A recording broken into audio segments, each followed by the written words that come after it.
भैया मैं राम आशीष वर्मा हई, बलिया यूपी घर है हमार। हमारा जिंदगी के कहानी है, कोनो गीत ना है। जौन माता हमारा जिंदगी में कैली उहे हम गीत बना के लिखले बनी। हमारा दिल के आवाज है, रउआ सबने सुनी और एक विचार बनाई कि एगो भक्त के भगवान के का कहे के चाही, का करे के चाही। जौन माई हमरा संगे कैले बड़ी उहे हम गीत लिख के रउआ सब के सुनावतानी। एकर हिसाब करी कि माई के का कहे के चाही।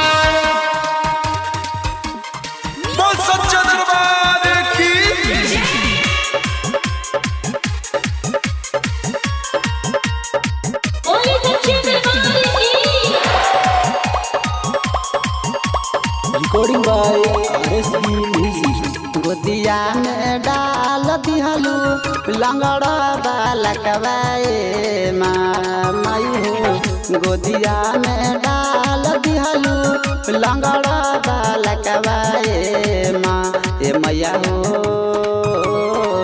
धाई के काला सवार वेला बालकवाए मैया ए मैया हो।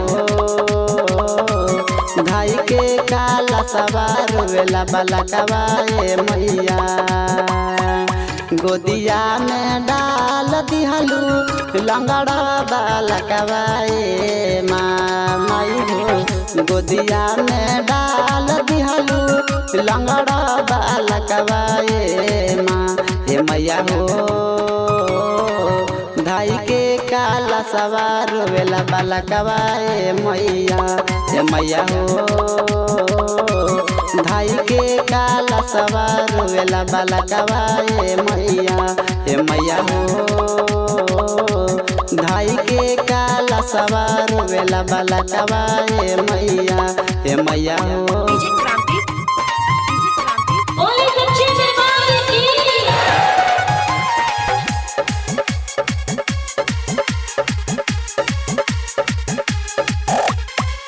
बचपन ले अभी तक ले रौरे पूजा करेनी। रौरे के माई कही रौरे से डरेनी। बचपन ले अभी तक ले रौरे पूजा करेनी। रौरे के माई कही रौरे से डरेनी। रौरे चरनिया में सिसवा झुकवनिए माँ ए मैया हो। धाई के काला सवार वेला बालकवाए मैया ए मैया हो। धाई के काला सवार वेला बालकवाए मैया ए मैया हो। धाई के काला सवार वेला बालकवाए मैया ए मैया हो। धाई के काला सवार वेला बालकवाए मैया।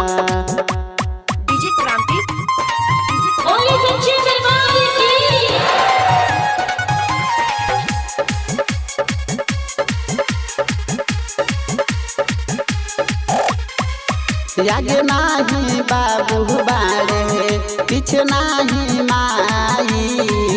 मन के मुराद माई रौरे से सुनाई। आगे नाही बाबू बाड़े पीछे नाही माई।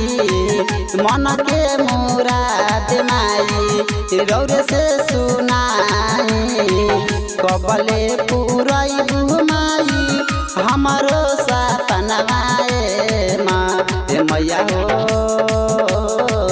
धाई के काला सवार वेला बालकवाए मैया ए मैया हो। धाई के काला सवार वेला बालकवाए मैया ए मैया हो। धाई के काला सवार वेला बालकवाए मैया ए मैया हो। धाई के काला सवार वेला बालकवाए मैया।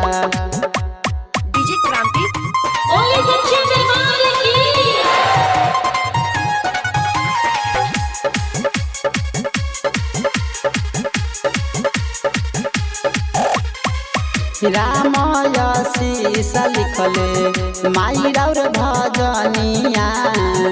गाई के सुनाव तारे पिंटू भोजपुरिया। राम आशीष लिखल है माई और भजनिया गाई के सुनाव तारे पिंटू भोजपुरिया।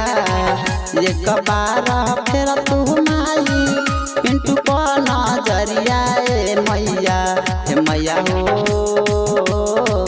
धाई के काल सवार वेला बालकवा ए मैया हो धाई के काल सवार वेला बालकवा ए मैया हो